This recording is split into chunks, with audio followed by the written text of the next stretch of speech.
いらっしゃいませ。いらっしゃいませ。いらっしゃいませ。ありがとうございます。はい、ありがとうございました。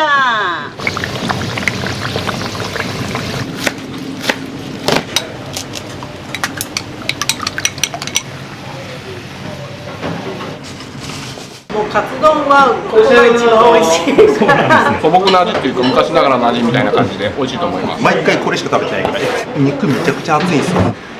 カツ丼が好きで20年ぐらい前から美味しい。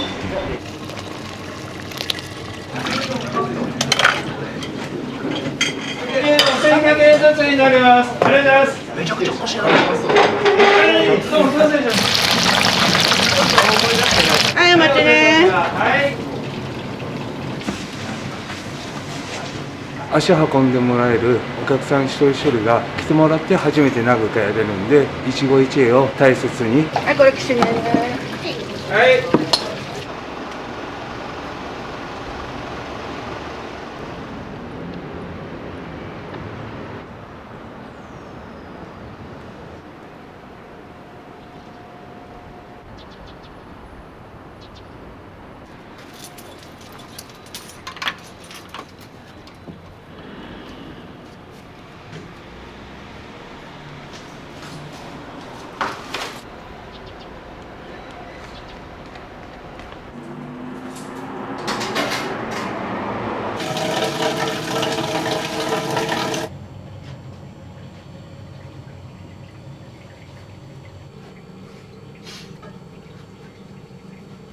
昭和2年からなんでここはおじいさんの時から。後藤さん今3代目ですか？そうです、3代目ですね。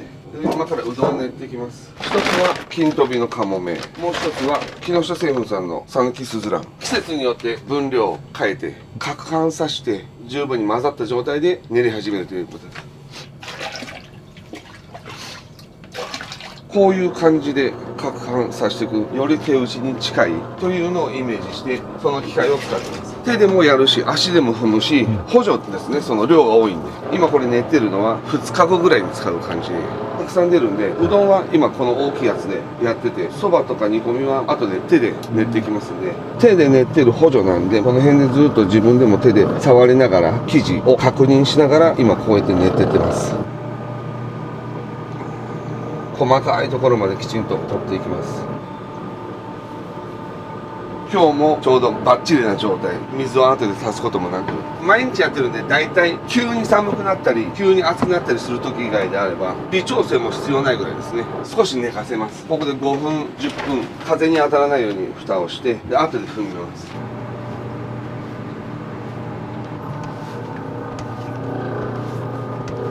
木下製粉さんは営業の人が30年近く前に勧められて、じゃあ一度使ってみようかって、そこでそのいろんな粉を分量を変えたりしてやってて、今のスタイルになったっていう感じですね。基本お一人でこういった仕込みをされてるんですか？仕込みはだしとかそういうところまでは僕がやって、9時ぐらいに母と弟が来るんで、掃除だったり母が野菜とかそういうものを切ったり、少し寝かせます。よいしょ。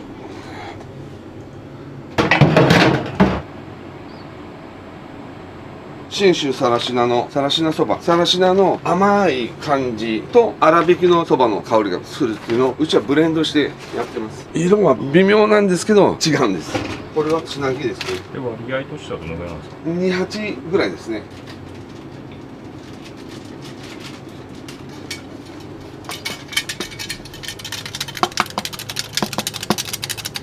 水入れる前からそばの香りがしてやってても楽しいですよ。これはやっぱ役者さんとかいらっしゃいますか？みその座が近いということと、ヒルトンホテルや観光ホテルが近いんで、芸能人の人とか結構見えますよ。サインとか一切もらってないんですよ。プライベートと僕は思ってるんで、相手の人は。ただ気づいた時は気づいてますよってちょこっとそういう空気を出して、あとはもう普通のお客さんと一緒。3代目になられたのはいつ頃なんですか？高校卒業してから。僕は高校生ぐらいの時にバブル絶頂期、高校卒業するぐらいでバブルが弾けたんですけど、バブルが弾けてもこういう飲食店って影響来るのが遅くて、ものすごい忙しい時期だったんですよね。修行に出るかという話があったんですけど、うち自体も人手が足りなくて、自分で言うのもなんですけど、小学校からやっててすぐ主戦力っていう状態なんで、じゃあどうするかって言った時に、本来はよその釜の飯を食べてっていうパターンがその当時ざっくりだったんですけど、うちの場合は両親ががもともと2代目としてやってるんで、その教えをきちんとやって引き継いでいくっていうので、そのまま修行せずにここでスタートしましたね。この今練った状態でちょこっとまた寝かすんですね。中の水分が時間を少し置くことによって馴染んでいくんで、もっと生地がどんどん滑らかになる。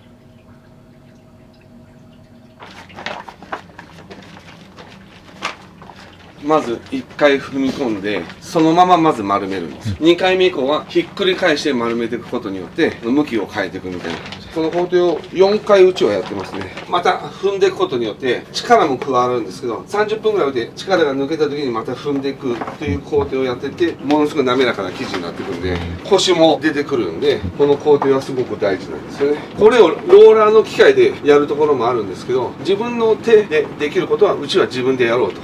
だからもう本当に補助っていうつもりで機械は使ってますね。これで一旦また寝かせます。この辺会社が多いじゃないですか。サラリーマンの方とか、一人暮らしの人とか、野菜不足とかよくあると思うんですけど、なるべく野菜をふんだんに使って野菜不足を解消してもらおうという思いもあるんで、会社員の人ってお昼1時間しかないんで、うちはなるべく早く提供してお腹を膨らましてもらって、あとは休んでもらう1時間しかないんで、だから早く提供してっていうのがあって、回転は割と早いと思うんですよ。で、お客さんも一番忙しい時30人の席しかないのに、30人並ぶその1時間の間の観光客で並ぶのではなく、お昼休憩の中でそうやって並んでくれる時があったんで、ありがたいなという気持ちとともに、なんとか早くさばいていかないといけないというのがありましたけど。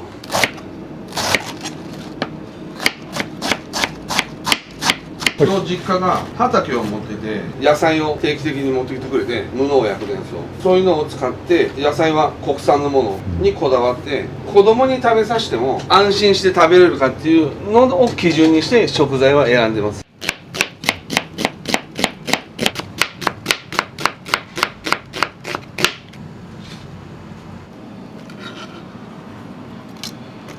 勤務時間としてはどのぐらいになるんですか？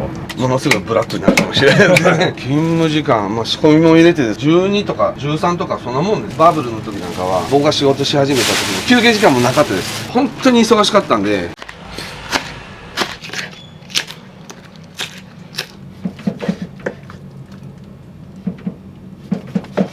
結構カツ丼は毎日よく出ますか？カツ丼は出ますね。この筋を取るっていうこともあるんですけど、ここが意外と栄養とかあったりするんで、コラーゲンだったり骨との間なんですよね。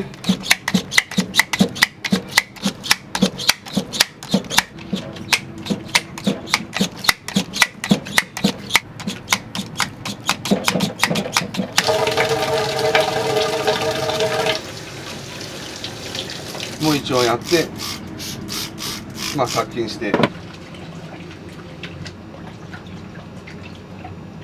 戦後のその混沌としたところもここでやってきてるんで、その時はうどん屋っていうよりもご飯屋みたいな、そんなイメージだったかもしれないですけど、美味しいものを提供するんだったら手打ちに変えていこうかとか、少しずつこだわっていって今に至るんですけど、カツ丼とかのカツも冷凍のものを使わずにブロック塊から自分で手で切ってパン粉もつけてやっていくんで、大変は大変ですけど、その方が美味しいものができると思ってやってるんで。一人前としては大きい方ですよね。そうですね、いっぱいになったって帰っていってもらいたいんで、割とあるようにはしてますね。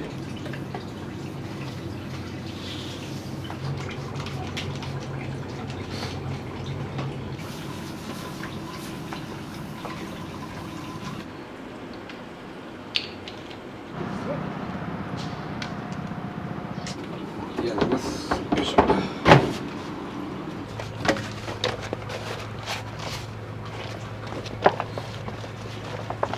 連続では絶対に踏めないんです。力がついて生地が割れてしまうし、無理やりやると踏んでも踏み込めれないんで、よいしょ。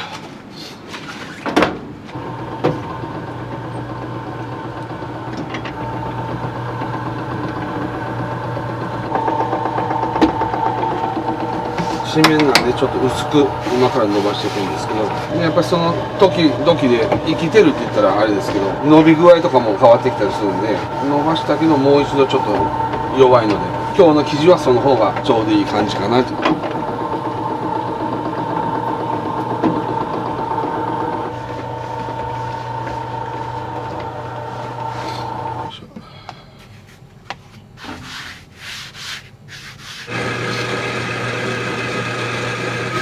包丁で切ってるとこ同じようなやつなんで。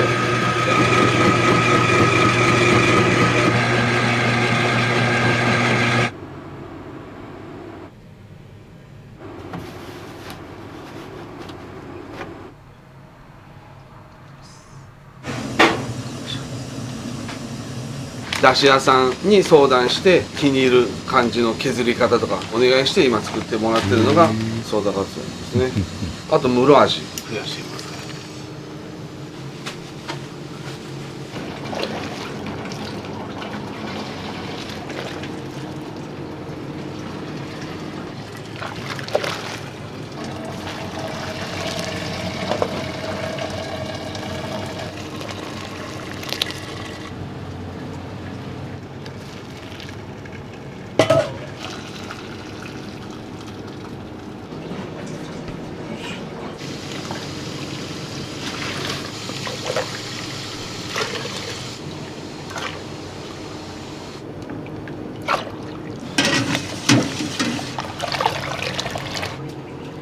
砂糖ですね。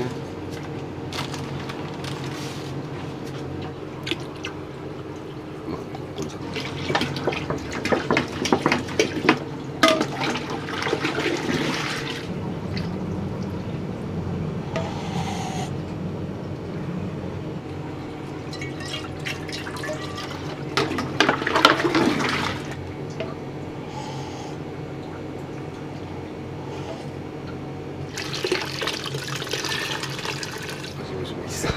どうぞどうぞ。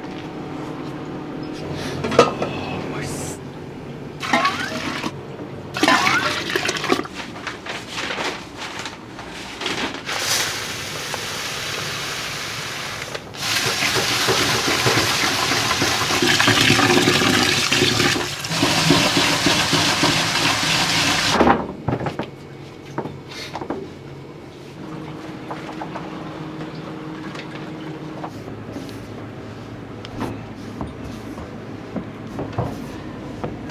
手で裂いて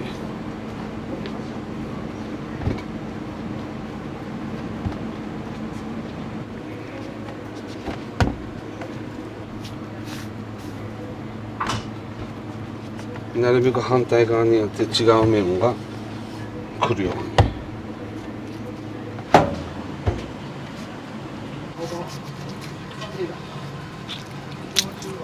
皮が多少あった方がやっぱし旨味が出るんでゴロッとした感じで食べ応えがあるように切ってます。火が入りやすいように刺身みたいにスライスにした方がいいのかなとかいろいろやって、今はこれに行き着いてるっていう形で。取引先の肉屋さん。ありがとうございます。おはようございます。柴田ハムそうなんですか。昭和26年。スタートで75年ですね。すごいですね。付き合いももう長いんで父の代からずっと。浅田屋さんが一番の大統領。すみません。じゃあ肉もらいます。すいません。はい。お疲れ様です。はいありがとうございまはい。じゃあまた明日もロース1本で。一本で。明日1本ではいお願いします。どうも。す。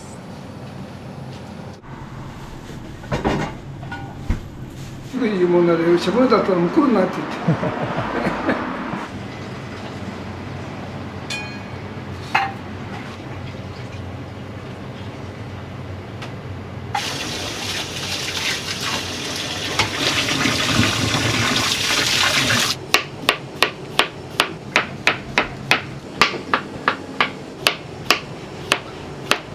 これね、うどんの練る時に使う塩水。塩が濃いからこれぐらいできゅうり入れてちょうどいい味になる。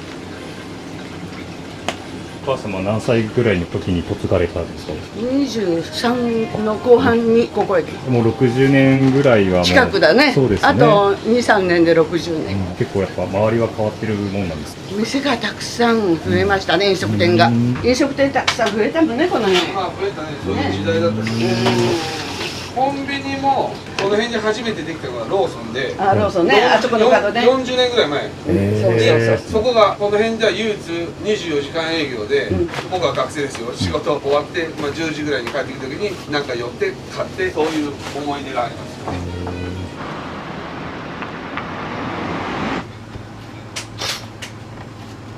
時間をかけてじっくりともうこの状態で今ちょっと戻ってきてますもんね。力が入ってますもんね。これを無理やりやると周りがひび割れします。創業自体はもう今何年目ぐらいになるんですか。99ですか。来年100です。そうですね。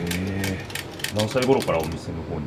出前もやってるんで、小さい時はもう小学校低学年ぐらいから。小学生からもうお手伝いずっとされて。そうですね。高校生の時も門限5時ですからね。あ、そうなんですね。5時から営業なんで。もうそんだけ本当に忙しかったんですよね。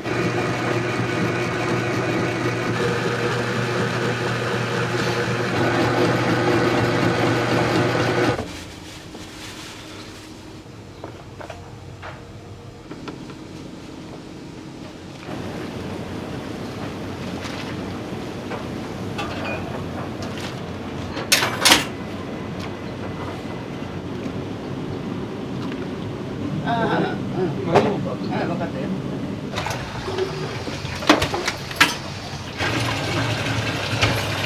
分子を取って。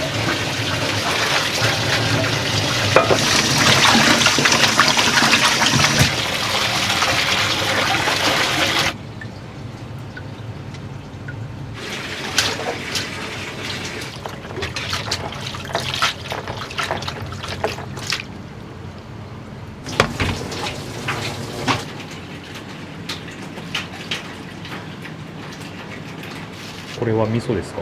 肉味噌。肉味噌ですか？うどんにキャベツ回してこれの下に。八丁味噌も入れて数種類味噌をブレンドしてちょっとピリ辛の。よっしゃ。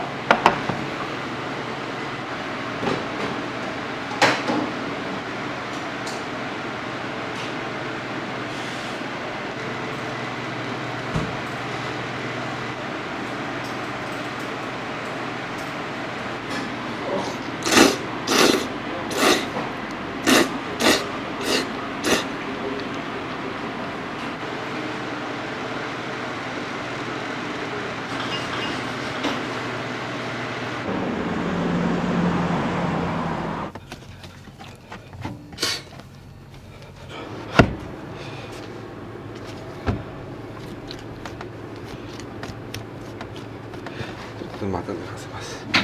3等分にして茹でたてはもう 100% 絶対なんですね。だけど切ってすぐはうちは出してないんですよ。少し寝かせます。そうすることによって生地が水がもっと回ってそばの風味も上がってきて美味しくなるんで。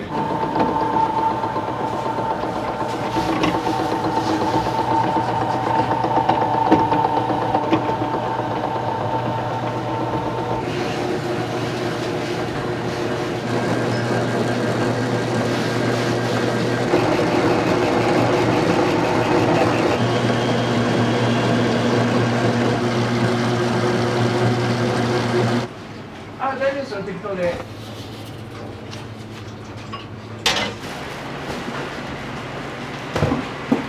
まだある。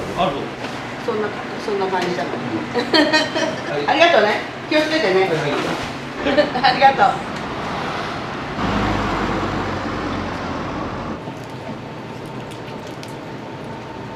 う。車エビ科のエビですけど、いろいろ調べてプリッとした食感がいいということを聞いたんで使ってます。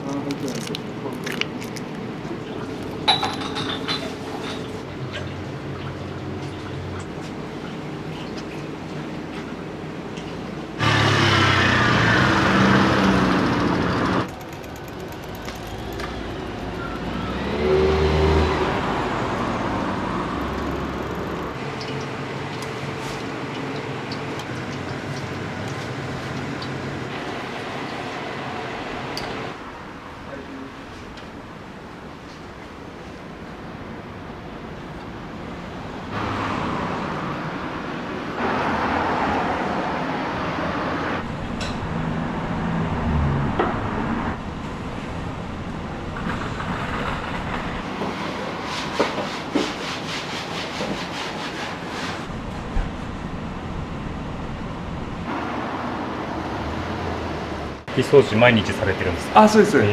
お客さんがドア閉まってないと思ってぶつかるぐらい綺麗にしろって。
戸田屋さんのうどんの特徴としては滑らかさとコシっていうことですか？コシもそうですし、口当たりがつるっと入っていて、ふわっとした中にもしっかりとしたもちもち感とコシがあるっていうのがうちの目指してるところ。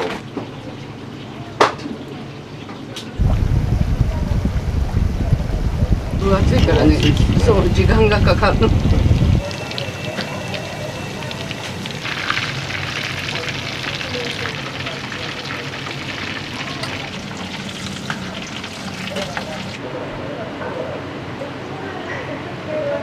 いらっしゃいませ。いらっしゃいませ。どちらでもどうぞ。よろしいにします。あったかい冷たいどうしましょう。冷たいの。なめこおろしうどん。はい、あったかい冷たいどうしましょう。冷たいの。冷たいので。エビおろしうどんからです。はい。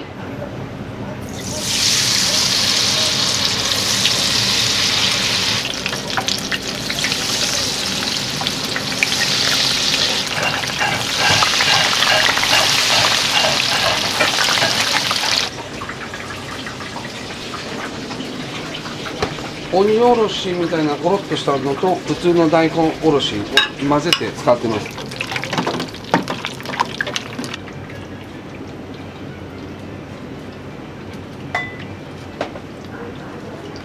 はい。まずエビおろしからです。はい、お待たせしました。はい、すみません。はい。なめこもすぐ出ます。はい、なめこおろしです。はい、お待たせしました。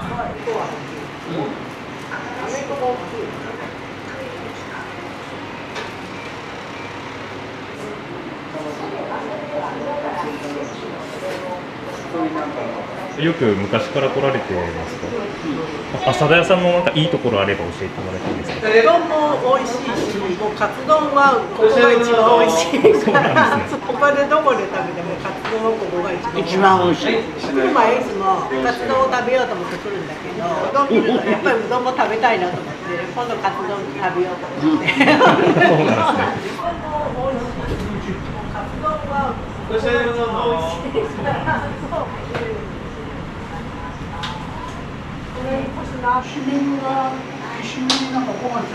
あ、そうさんのメニューなんで。はい。私、きしめんにちょうだいです。はい。花ガツオなしで。はい。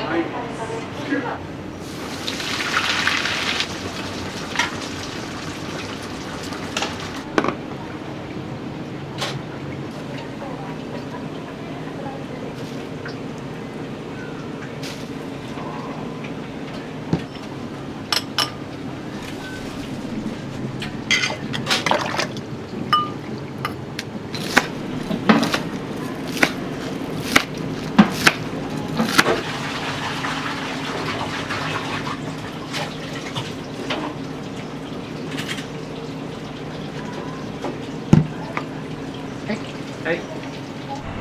はい、すみません。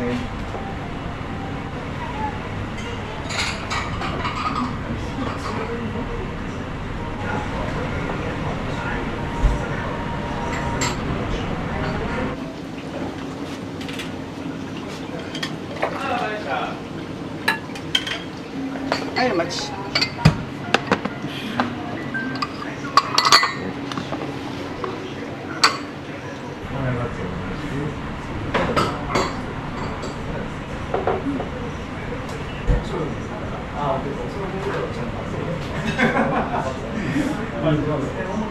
2つ、はい、ちくわ天2個です。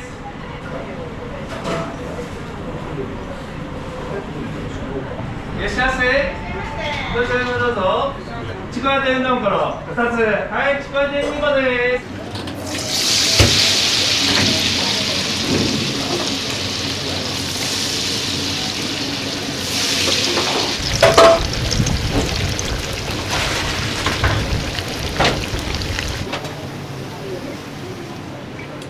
くわ天です。お待たせしました。天ぷら作られてます。気をつけてください。天ぷら作られてます。気をつけてください。はい。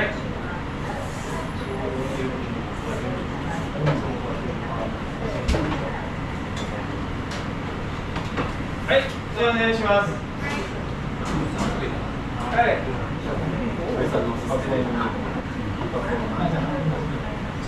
甘丼大地です。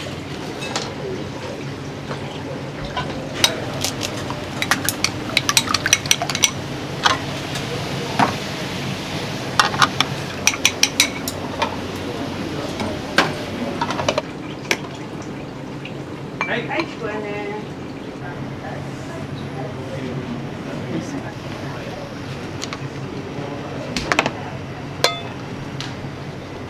どうもすみません、お待たせしました。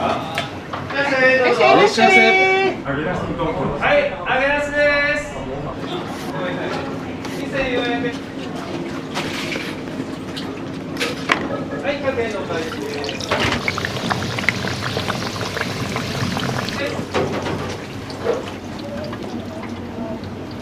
はい、お待ち。はい、揚げなすお待たせしました。ナス熱くなってます。気をつけてください。いらっしゃいませ。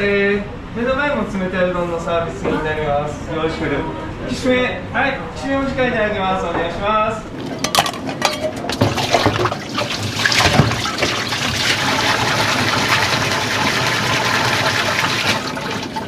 します。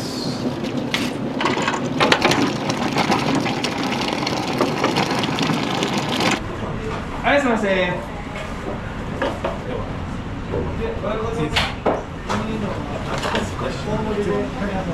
後悔しない。後悔しない。定食です。はい、お待たせしました。すみません。ありがとうございます。いらっしゃいませ。どうぞ。いらっしゃいませ。どうぞ。はい。ガストメニューのことの4つです。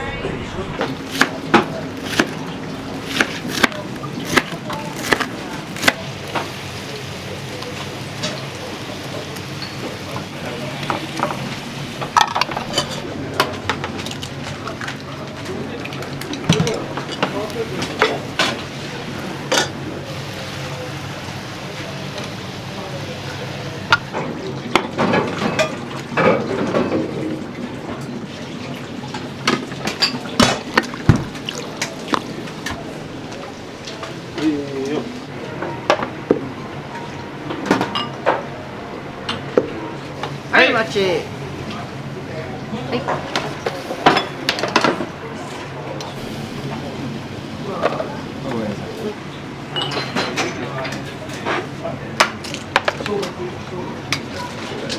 はい、次の僕の方からでごめんなさい。1個だけね。はい。普通盛り丼。はい、どうもお待たせしました。カツ丼、単品。よく来られるんですか、皆さん。ですか。浅田屋さんのいいところを教えてもらいたいんですけど。私たち営業マンなんで提供が早いのがおすすめのメニューってございますか。カツ丼ですね。他のカツ丼と違うんですか。素朴な味っていうか昔ながらの味みたいな感じで美味しいと思います。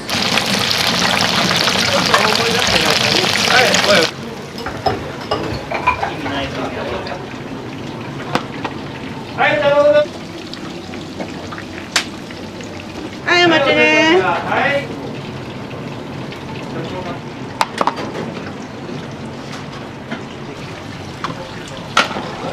はい、まずうどん定食右このです。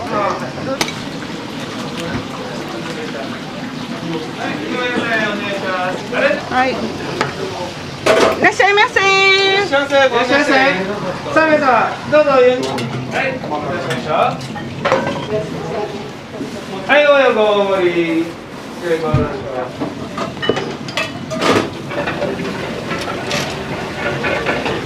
はい、天ぷらそば温かいのです。はい、お待たせしました。はい、お待ちね。それでは山菜うどんこのです。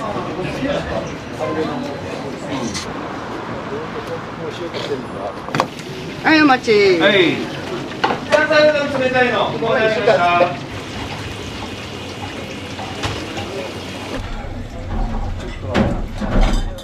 いらっしゃいませ。はい、どうもありがとうございます。はい、ありがとうございました。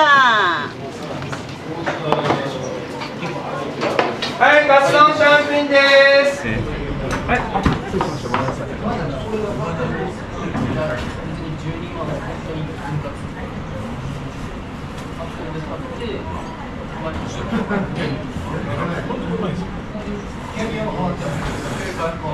お待たせしました。は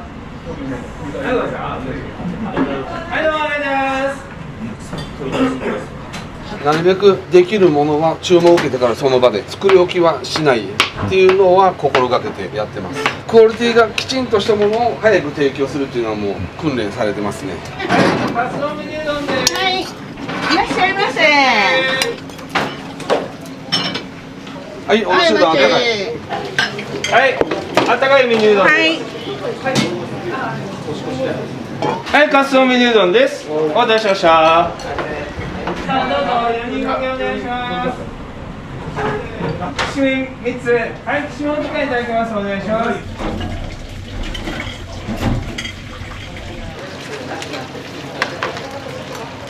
はい。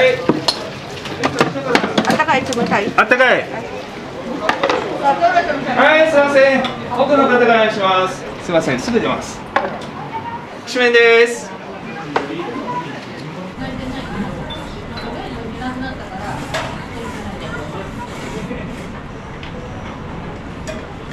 あったかいのが2個。うどん定食。はい、あったかいですね。うどん定食。はい、小指の天ぷらいらっしゃいませ。は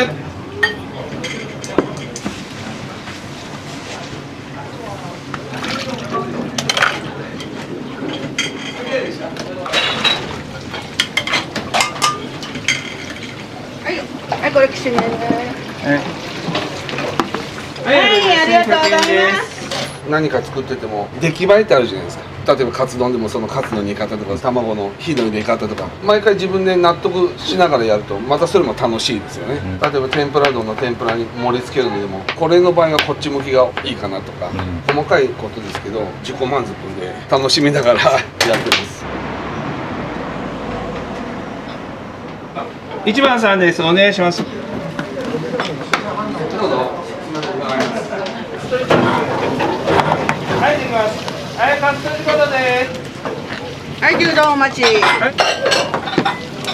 ニュー丼とか会社が近いからご飯食べに来るんですけど、それのもうワンランク上でご家族だったり彼女だったり友人を連れてきてくれるとすごくやってる甲斐があるっていうか嬉しい気持ちになりますね。なかなかないですね、自分のランチの時に。そうですそうです。それだけ気に入ってくださってるっていうのが伝わるんで、東京から偉い人が来たと紹介してくれながら店に来る人もいるんで、自分の言ってる中で気に入ってるとこの人に連れてってもいいだろうという目上の人を連れてきてくださるっていうのはすごく嬉しい気持ちになりますね。転勤したけど今日は名古屋に来たんだ、1日しかねお昼ご飯の1回をうちに来てくださるのはそれもすごく嬉しいんで、本当に常連さんに支えられてる。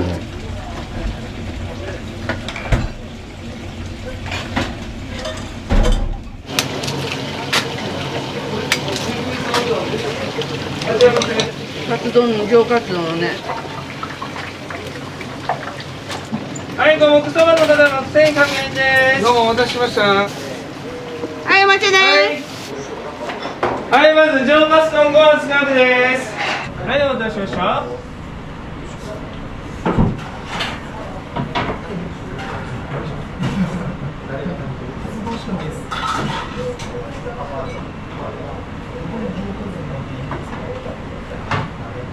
1100円ずつになります。ありがとうございます。はい、すみません。奥の方から先にします。はい、どうぞ。めちゃくちゃこちら。はい。よく利用されるんですか？私はあ、そうですか。よく頼まれるメニューとかおすすめのメニューでございま。これですす。上カツ丼。これがね、本当にもう毎回これしか食べてないぐらい。肉めちゃくちゃ厚いんですよ。食べ応えすごいあるんで。それ屋さんのいいところを教えてもらえるとありがたいです。冷たいうどんもメニューたくさん豊富ですし、肉食べたい時はやっぱ肉もありますし、味が美味しいですよね。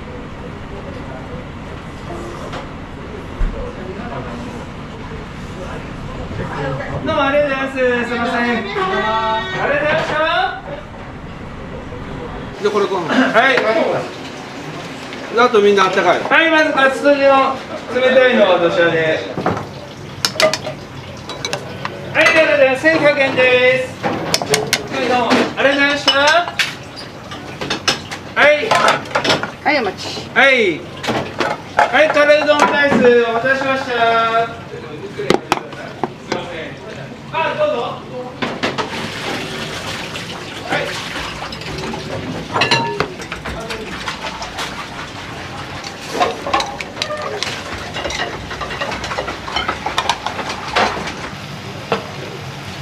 はい、まずソースカスタムのサイズアップからです。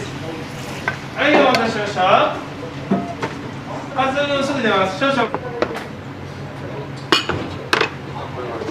はい、カツ丼どうもお待たせしました。ありがとうございます。すいません。はい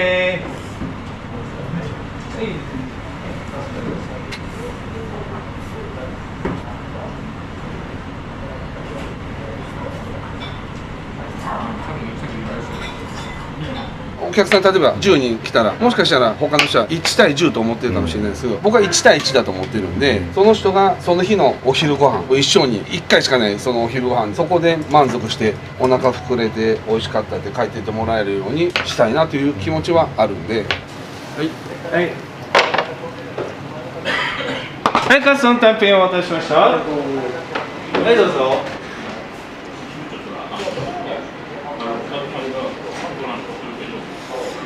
よく来られるんですか？そうですね。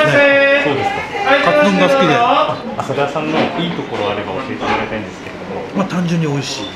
うどんもカツ丼も。昔から通われてるんですか？そうですね。20年ぐらい前から若い頃ですね。僕が。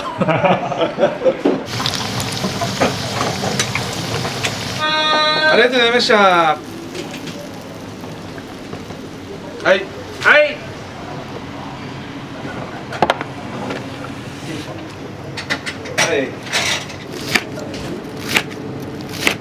難しいのは代替わりのやつが難しいんですよね。ものすごい前から出汁とか僕がやってるんだけれども、イメージで息子が作り出したら味が落ちたとか良くなったとか、まあいろいろ賛否あるんですけど、でも実は使ってるものは一緒なんですよね。前よりいまいちかなと思われても、だんだん何回か足運んでもらううちに上手になってきたなっていうふうに思ってもらえればいいんで。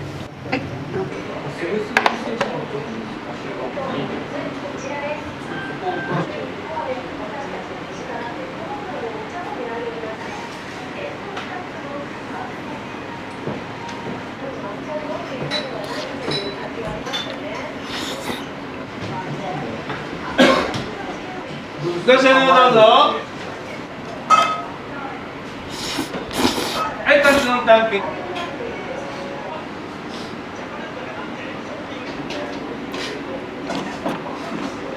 長く続いた理由みたいなの大きいところ何なんですか？父がよく言ってたのが、足運んでもらえるお客さん一人一人が来てもらって初めて名古屋やれるんで、そのお一人お一人との一期一会を大切に真心を込めた接客と商品作り、それが一番大事。1000回以上もう聞かされてる。1000じゃ足りん